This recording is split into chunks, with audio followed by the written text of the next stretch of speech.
Hey, I'm Andrea Runnels, also known as the Social Studies Whisperer. And yes, I am passionate about American history, and I'm a huge history nerd. I also was a teacher for 16 years. I left the public school classroom because I want to help support English language learners from the outside. And by helping teachers, I can help support those kids. I also left the classroom to be a champion for kids with ADHD. So a lot of the activities that I include in my social studies topics are things that are modified to meet the needs of my two special populations, because I feel that English language learners are one of the most, I just don't even have the words. They have so much potential. There's so much possibility if a teacher just takes the time to believe in a child and just show them that they have so much to offer, and that being an English language learner is not special education. If you are an English language learner, that means you probably know more than one language, and that means you are smarter than the rest of the kids. And so I will include a pep talk just for kids at the end of this, because some of the best work I did in the classroom was building up my kiddos who were not the typical norm, like my gifted learners, my English language learners, and my kids with ADHD.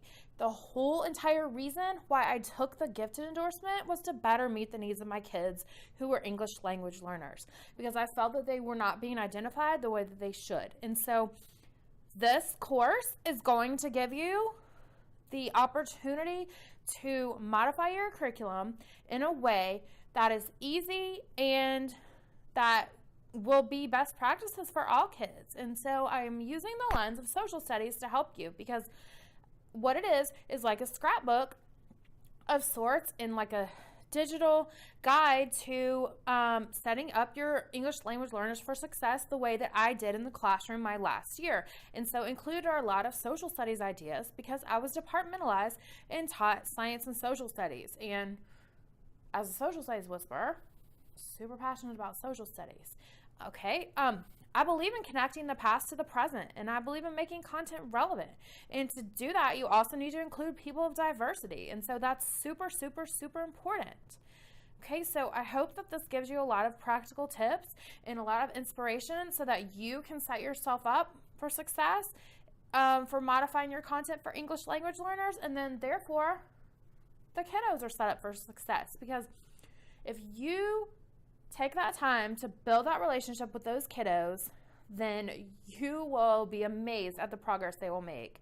I had kids coming in not speaking English, and at the end of the year, I was mind blown. They were reading on like second or third grade reading level. I mean, mind blowing. It just takes one teacher to make a difference. And the fact that you're watching this right now means that you care. Okay? Thank you so much. A little background first. I want you to think about your comfort level with where you are with modifying curriculum. Maybe you have no experience at all, and that's okay. Maybe you do have some training, but you've just been too busy. That's probably more likely the case. So what this is going to do, like I said, there's a reason it's called a quick start guide, because it's going to help you with some easy strategies. I'm not asking you to fill out paperwork upon paperwork upon paperwork and do these really complicated things. Okay, first of all, I will be using the words English language learners and ESOL interchangeably, or ELLs, because those are the terms that are familiar to me. I realize in other states, your students who are English language learners are referred to by other program types. But I'm from Georgia, and those are the terms that I'm familiar with. Also, I will say newcomers, and by newcomers, I mean students who might be a level 1. Okay, let's think about levels first of all. In the book, I refer to WIDA levels, WIDA. And I have a link to WIDA.us to help you get a little background upon the different WIDA levels, because the way the levels go from like beginning student to like exiting the ESOL program. And so it's kind of important to be familiar with that before you get further upon your study. And it's in each subject level varies as well. So that website has a tremendous blog, and so that's a great place to start. And I've also included tons of helpful links at the end of this. Okay. And so thank you so much for watching, and think about where you are now, what level you're at, and then hopefully by the end you'll be ready to level up. Okay, let's get started. Okay, true story. This one's going to be a sermon because I know that a lot of teachers do not enjoy modifying their curriculum for English language learners. That's because there's so much expected of us already that there just seems to not be enough hours in the day, and teachers work tireless hours. However, put yourself in the shoes of a child who is coming to America and doesn't know English, and think about how you would feel if you were that child, and think about if you were the parent of that child. And I put my kids in those shoes and think about what it would be like as a parent. And so, and I would treat my students the way that I would treat my own kids, or actually sometimes even better, right? So it is imperative that you take that little bit of extra time, because it takes one teacher to believe in a child to make a difference. One sentence, you showing that you care, you going above and beyond to modify your curriculum for that child. And really, I'm giving you some very, very easy tricks. And if you prepare ahead of time, you'll have them ready in case you need them for another child. So it's very important. Your modification plan should be a living, breathing document. In Georgia, we use English Learner Proficiency Plans. We use ELPS. And those are things that I know some teachers didn't ever look at. And so don't phone it in.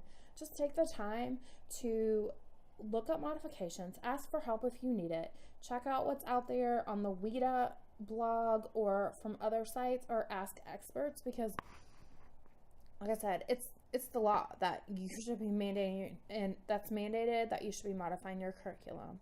So there are some very easy examples of ways that you can modify your curriculum, and there are kind of no excuses. So please, please, please take the time and do the right thing. Told you it was a sermon.